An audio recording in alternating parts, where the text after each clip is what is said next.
So good day. This is our Module 1 and Module 2 for Physics. So sa Module 1, i-discuss natin is measurement. Um, so andito yung quantities and units. So explain natin yung mga principles ng physics. So start na tayo. So ito yung una, quantities and units. So pag sinabi natin quantity, ito yung mga definite or yung mga indefinite amount of specified magnitude or yung size. So, meron tayo ditong apat na principles of physics. So, yung una is yung experimentation natin. This is used to test whether the hypothesis will agree with the actual experiment or actual experiences. Then, yung pangalawa namang important principle is yung observation. So when we say observation, we observe things and events every day. Then doon naman natin i-base yung actions natin based on doon sa observation na na-observe natin every day. So the third principle is description. Dito naman, ito yung mga results ng kung paano natin kung paano natin ginawa yung experiment and yung pag-process natin dun sa data. And the fourth principle is yung measuring. So dito meron tayong measurement ng mga observable event natin and meron tayo ditong agreed standard. So ayan yung apat na important principle. Yung experimentation, observation, description, and yung measuring. So, punta naman tayo ngayon sa fundamental and derived unit. So, meron tayong dalawang klase. Yung una is yung physical quantity. So, ito yung anything na nami-measure natin and na-express natin in terms of numerical value or magnitude and a unit. So, pag sinabi naman nating non-physical quantities, so, ito yung mga hindi natin kayang i-measure through numerical value or wala siyang magnitude and unit. So, ito yung example ng non-physical quantities, yung fear, yung hope, yung hate, and yung love. So, ayan yung dalawang fundamental and derived units under ng quantities. So, meron din tayong tinatawag na scientific notation and yung significance figure natin. So, if mapapansin nyo sa table 1, ito yung mga basic or yung mga fundamental units ng SI system natin. So, meron tayong base quantity, meron tayong name ng unit, and yung symbol for unit. Mapapansin nyo dito is yung length, mass, time, yung electric current, temperature, amount of substance, and yung luminous intensity. Ayan yung mga fundamental units na kadalasang ginagamit sa physics. So, for table 2, makikita natin dito, ito yung mga derived na SI unit natin. So, nandito naman sa table yung derived quantity, yung unit, and kung ano yung symbol niya. So, para mabilis natin ma-familiarize, ito yung mga basic na may encounter natin. So, meron tayo dito sa table number 3, yung unit of multiple and submultiple for conversion. So, helpful to if magko-convert tayo from nano to mega or mega to nano. So, andyan na yung value, yung prefix, symbol, and kung ano yung conversion. By the way pala, dun sa combination of basic unit, nire-replace natin siya using Newton or yung N na capital, then sa joule naka-capital J, and sa watts capital W. So, yung 1 Newton natin, equivalent niya is 1 kilograms meter per second squared. So, kapag yung 1 joule naman, ang equivalent niya is 1 Newton meter. So, yung 1 watt naman, yung equivalent niya is 1 joule um, 1 joule per second. So, yun yung equivalent nila kapag kinumbine natin sila with basic unit. So, ito, meron tayong example for table number 4, significant figure position. So, as you can see here, meron tayong 2 significant figure, 3 significant figure, and 4 significant figure. For the first part, yung sa 2 significant figure, kung mapapansin natin, ito yung, ang ibig sabihin nito, yung naka-count niya lang is yung 2 digit or yung 2 significant figure which is ito sa unang table 21,000 yan, 'di ba? Ang bilang lang niyan is 21. Then yung sa pangalawa 0.0012, so ang bilang lang niyan is 12 since yung 12 lang yung um, may value. Same as for 1.0, kaya naman siya naging 2 significant kasi bilang yung whole number and yung after ng decimal point. So, for yung fourth naman, yung 0.18, yung decimal point is equivalent into 2 significant figure kasi 1 and 8. So, pag pinagsama, 18. So, 2 significant figure.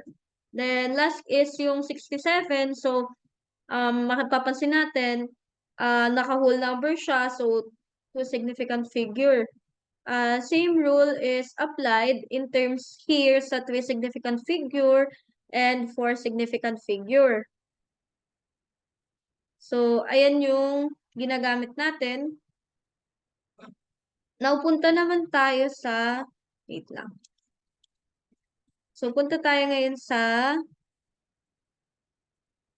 yung conversion. So, ito yung sinasabi ko kanina. Doon sa table natin, pwede tayong mag-convert ng nano papuntang mega. So, ang mangyayari doon, i-divide natin yung value papuntang mega. So, kapag mega to nano, i-multiply naman natin yung value.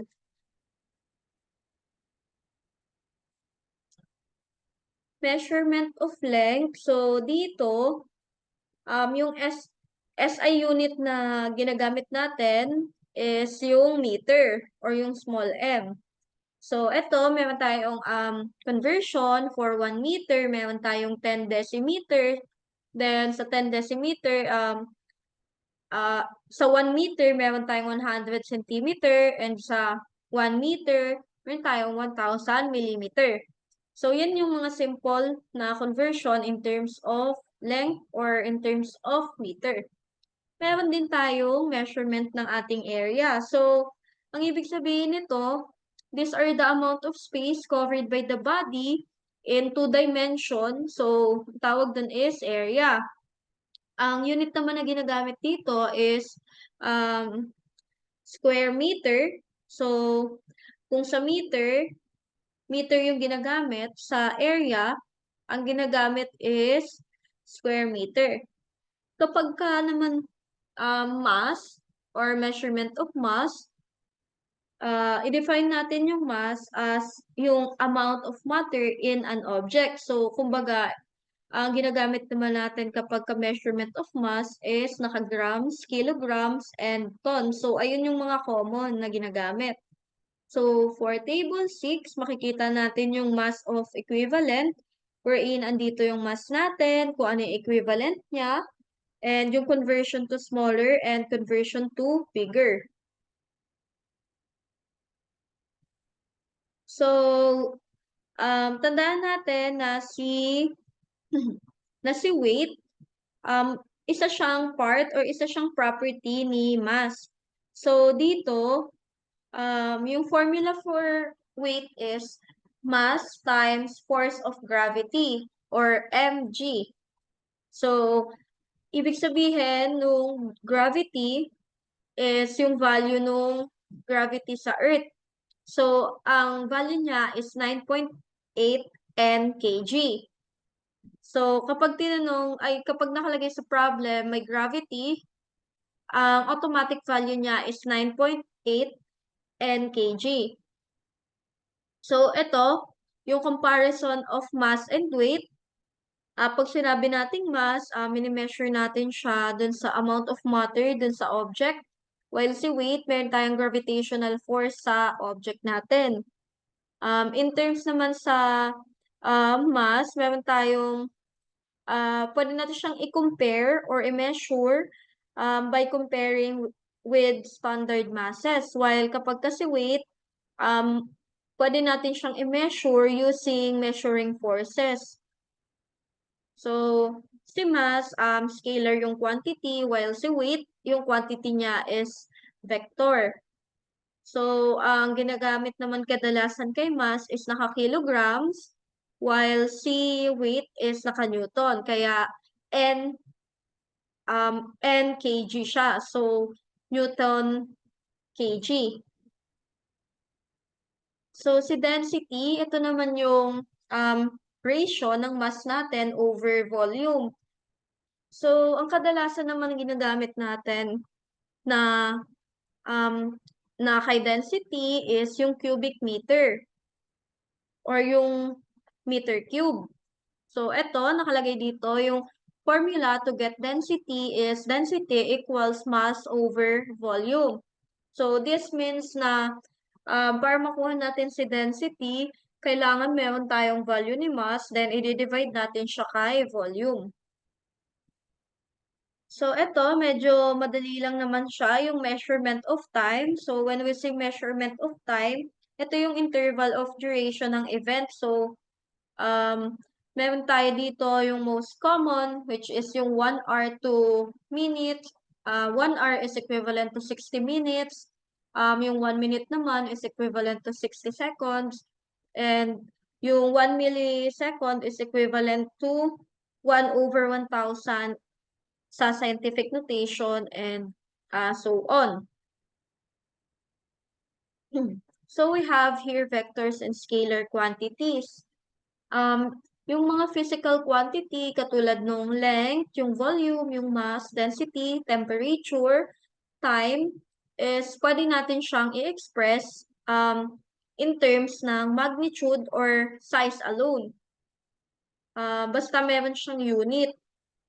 Si scalar, pag sinabi nating scalar, yung quantity niya is meron lang size or magnitude. So, si scalar, meron lang siyang size or magnitude. So, si vector naman, ang meron sa kanya, wait, i-highlight natin. So, vector, yung quantity niya, kailangan merong magnitude and direction. So, kung si scalar, ang hinahanap niya sa kanya is magnitude or size, si vector, ang kailangan niya is yung quantity niya, meron parehong magnitude and direction. So, ito yung mga ways of writing symbol of vector. So, meron tayong 4. Ayan yung mga pwede nating gamitin. So, ayan, nilagay ko naman dito sa table number 9, yung scalar and vector quantities. So, si scalar, required lang yung magnitude, while si vector is magnitude and direction yung required sa kanya. Ito, sa figure 13, mapapansin natin, meron siyang both magnitude and direction and dire-represent siya ng segment of line. So, yung A, B, and C. So, combining vector, ayan yun. Yung arrows na nagre-represent ng 2 or more vectors, pwede natin siyang i-combine para magkaroon tayo ng single resultant or outcome vector.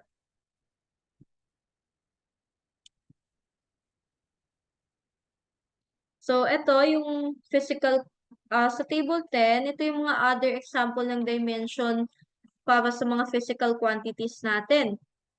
Sorry. So, meron tayong mass, distance, time, area, volume, density, speed, velocity, and acceleration.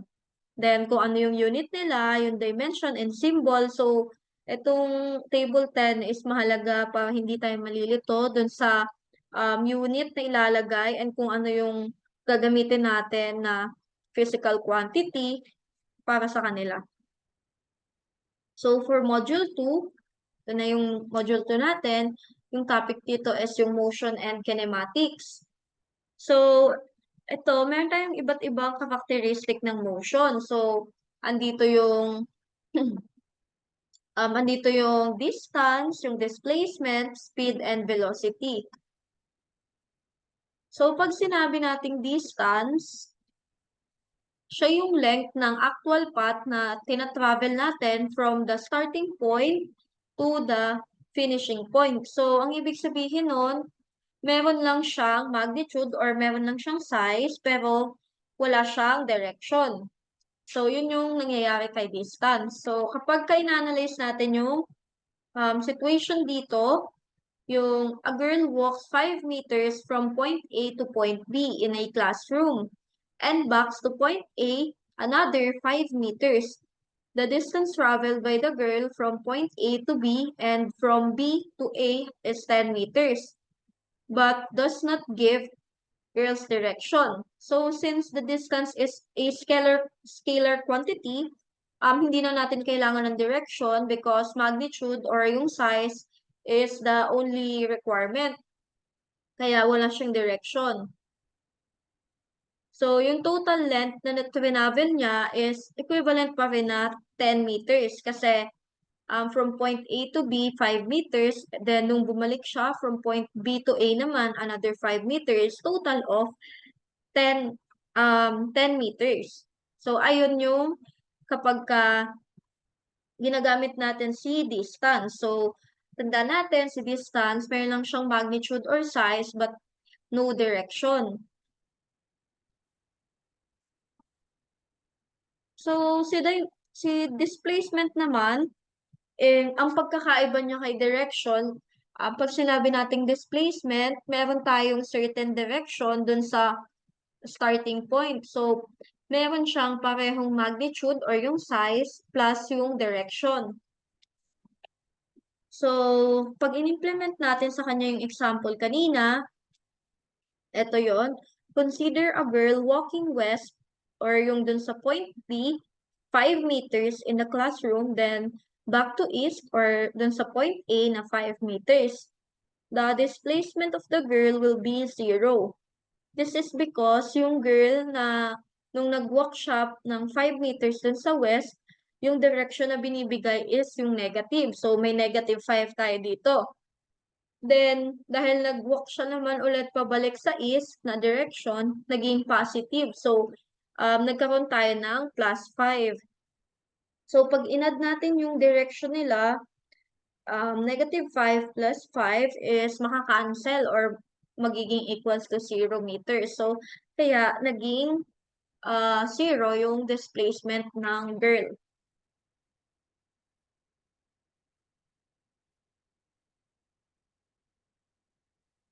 So, meron tayo tinatawag na speed or yung distance na nata-traveled in unit time. So, pag sinabi naman nating velocity, yung distance na traveled natin sa particular na direction na may unit time. Kung si speed, basta ang na-travel niya na in terms dun sa unit time. While kapag si velocity naman, yung distance na na-travel na may particular direction dun sa unit time. So, si velocity is may particular direction in unit time while si speed, distance traveled in unit time lang. So, ito, sa table 1, yung example na objects movement and their speed. So, pag naka-meter per second, pag naka-km per hour. So, ayan, kunyari yung movement ni snail, pag naka-m over s, magiging 0.003. Pagka naka-km per hour, 0.01. So, yan yung mga example.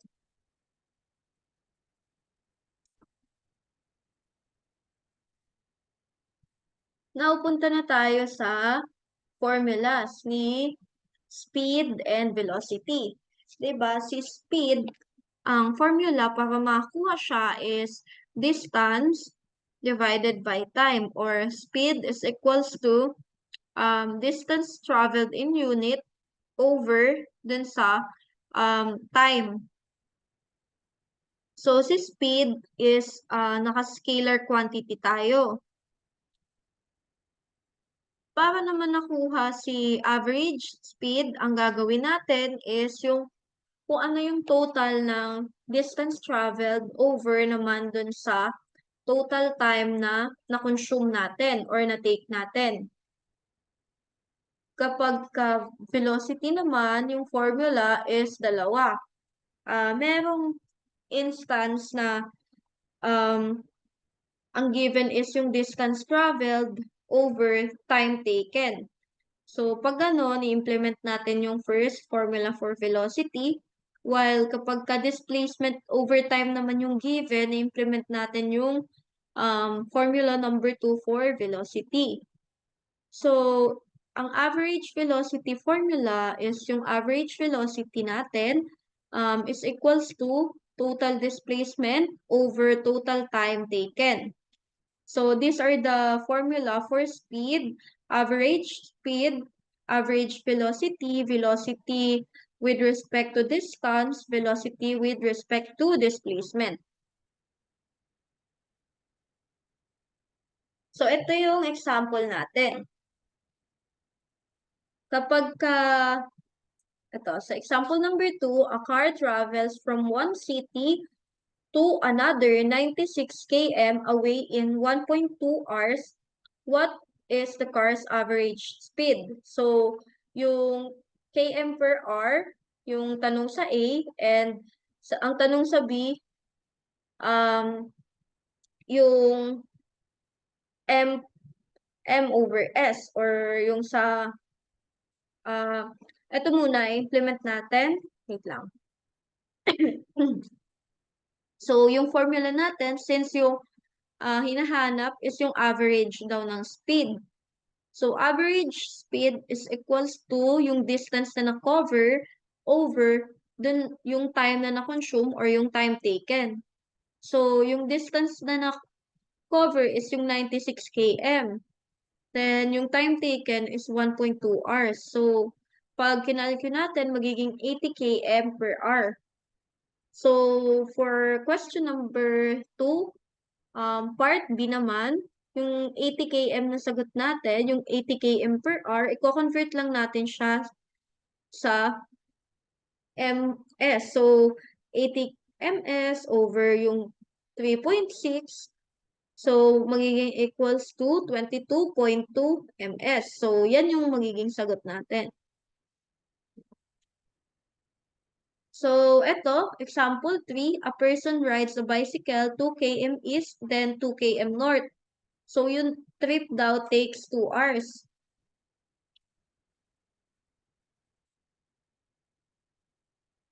So, ayan yung drawing.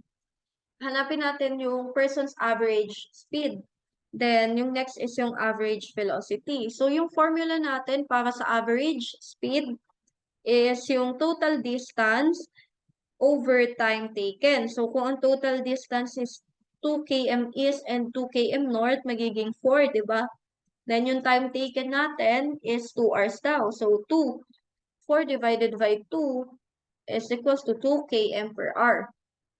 So, to get the average velocity naman, the formula is kung ano yung total displacement over time taken. So, yung 2.82, i-divide natin dun sa time na 2. So, equals to 1.41 km km per hour, northeast. So, yan yung average velocity. So, meron tayong tinatawag na acceleration. It could be yung speeding up or yung slowing down. Pwede rin naman yung changing of direction. So, wait lang. Balik tayo dito pala sa explanation muna for ito, acceleration. 'Di ba? Ayan yung formula natin sa acceleration. Pag sinabi nating acceleration, yun yung change ng velocity natin over period of time. So, pwedeng gamitin natin depende dun sa problem. Kung ano yung given, yun yung i-substitute natin. So, pwede nating ma-solve yung acceleration using acceleration equals to yung final velocity minus yung initial velocity natin over time. So, pwede rin naman yung change in velocity over time. So, explain ko lang na kapag kayong given is may nakalagay siyang final velocity and kung ano yung initial velocity, then ang hinahanap is si acceleration, yung first formula yung pwede nating i-implement. Dahil meron siyang value for final velocity, then ima-minus mo kay initial velocity, then over time. While kapag ka change in velocity naman yung given, yung pangalawa naman yung gagamitin natin. So, acceleration is equals to change in velocity over time. So, ito yung mga example natin. Explain ko lang. So, example 1, a train increases speed from 4 ms to 10 ms in 3 seconds. Find the acceleration. Since ang given dito is meron siyang final velocity and initial velocity, implement natin yung first formula. So, 10 is yung final velocity natin. Tapos, i-minus natin yung initial velocity, which is yung 4 ms. Then, i-divide natin siya over dun sa time. So, 10 minus 4 over 3 is equals to 2 ms squared. So, yun yung sagot niya. So, same goes for example 2. Substitute lang natin yung 5 minus 15 over 2 is equals to negative 10 over 2. So, simplify natin is negative 5 ms negative squared. Kaya siya naka-negative because sa example 2, nag-decelerating siya or nag-i-slow down siya, kaya nag-negative. So, di ba, pag nag-slow down, ibig sabihin ng slow down is negative. So, ito naman yung sa other example. Same rules applied dahil nag-i-slow down, naka-negative. Then, kapag ito naman sa example 3, dahil nag-i-increase naman siya, ibig sabihin, positive yung sagot niya.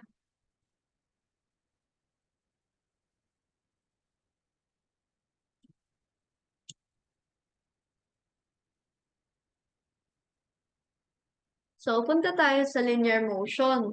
Pag sinabi nating linear motion, ito yung motion in a straight line. So, ito yung given. Meron tayong apat na equation na nakalink together para makapag-solve tayo ng particular motion. So, ito yon yung, meron tayo ditong table. Ito yung table natin para sa mga quantities and symbols. So, yung quantity and kung ano yung symbol nila, then yung kung ano yung unit and yung unit symbol.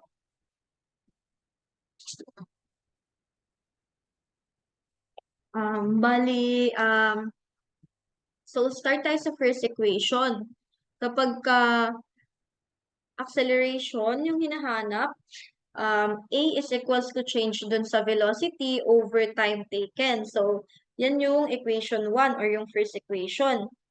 So, for equation 2 naman, for average velocity, U plus V over 2. So, ang meaning ng U is yung initial velocity daw. Tapos, i-add natin yung V, which is yung ating final velocity.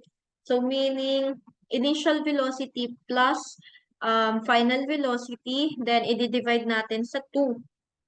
So, yun yung average velocity, which is yung ating second equation. So, punta naman tayo sa third na equation. So, ito yon yung sa pinakababa. I-highlight ko lang.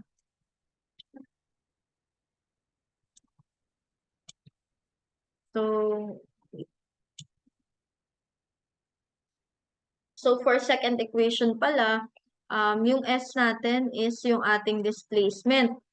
So, nakalagay dito, for second equation, displacement is equals to initial velocity natin plus yung final velocity over 2. Then, imumultiply natin sa time. So, yun yung second equation. Ito yung simplified. So, sa third equation, displacement over initial velocity multiplied by time plus yung 1/2, then yung acceleration and yung time squared. So last is for fourth equation, yung V is yung ating final velocity. So final velocity squared is equals to initial velocity squared plus 2 acceleration displacement. So ayan yung fourth equation natin. So, pag sinabi nating reaction distance, ang formula niya is yung reaction time natin, tapos imumultiply lang natin yung average speed natin during yung time na yon. Meron din tayong tinatawag na yung stopping distance. So, pag stopping distance naman, ang formula is stopping distance is equals to reaction distance plus yung braking distance natin. So, para mas maintindihan natin, ito yung example natin. So, example, when the driver of the car traveling at 36 km per hour suddenly sees a pedestrian in front of the car, he applies the brake. So, yung reaction time ng driver is 0.2 seconds. So, if yung maximum deceleration ng brake is nag-produce daw ng 20 ms squared, kailangan nating hanapin kung ano yung maximum na stopping distance ng car. So, yung solution natin, yung 36 km per hour, then is equals to 10 ms. So, for the reaction distance, yung formula natin na gagamitin is yung S is equals to UT. Then, substitute natin, which is naging 2M siya. Then, for braking distance, ito yung wait lang, i-highlight ko na lang. So, for braking distance, ito naman yung formula, substitute lang natin. S is equals to V squared minus U squared over 2A. So, substitute lang natin yung mga nakalagay sa given. Then, we will arrive at 100 over 40 or pag sinimplify natin is 2.5 m. So, eto na yung formula for stopping distance nga. Yung reaction distance daw natin, which is yung 2 plus 2.5. Yung 2.5 natin is yung braking distance. So, ito yun, 2.5. Ito yung reaction distance natin, yung 2. So, ang makukuha nating sagot is 4.5 m. Dahil pinag-add natin yung reaction distance natin and yung braking distance. Kaya naging 4.5. So, eto, next naman is wait lang. Kapag gumamit tayo ng air resistance or yung merong connection in terms naman kapag merong dropping of bomb daw sa helicopter from 500 meters pababa ng ground. So, ang mga kailangan natin gawin is kung ano daw yung time na kung gaano daw katagal yung time before mag-hit ng ground yung 500 meters na bomba. Yung pagbagsak ng bomba, pababa ng 500 meters pala. Then, para magawa natin yon yung formula is ito. So, pag pababa, automatic, downward direction. yung gagamitin. So, yung A natin is equals to 10 ms, then yung U natin is 0, then yung S natin is magiging 500. 500. So, ano yung V natin? So, yung formula is yung 500 is equals dun sa 0 plus 1 half, then yung acceleration natin na 10, tapos times t squared. So, yun na, 10 seconds. So, yung formula naman para sa velocity of impact is ito. So, yung v squared is equals to u squared plus 2gh. So, meaning, i-substitute lang natin yung value. 2 times 10 times 500. Ito yung mga values na nandito din. Is equals to 100 ms. So, ayun yung magiging sagot. So, doon nagtatapos yung Physics Module 1 and 2 lecture natin.